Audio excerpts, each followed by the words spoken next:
criador, criadora! Hoje eu tô aqui para te mostrar mais um modelinho que a galera pediu lá no Instagram. Sim, teve enquete qual que seria o próximo modelo e muita gente falou que não tem máquina de costura e queria aprender a fazer um modelo sem nenhuma máquina de costura, sem nenhum pesponto. Então, eu simplesmente desenvolvi aqui, ó, essa alpargata, que é uma alpargata diferente do outro tutorial. Esse modelo aqui só vai uma costura manual bem básica, bem centralizada, além do solado ser diferente do outro modelinho. Então, vamos lá para você aprender com esse tutorial super rapidinho?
Viu?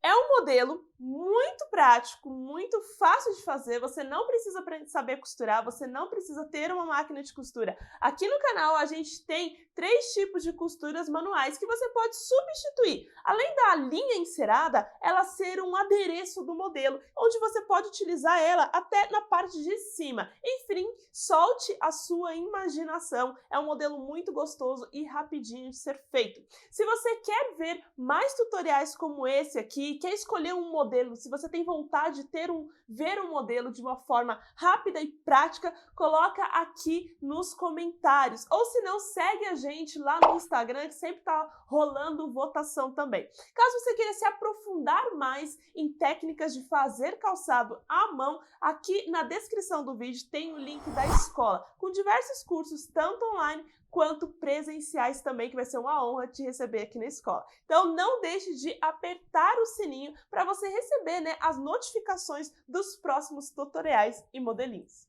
Tchau!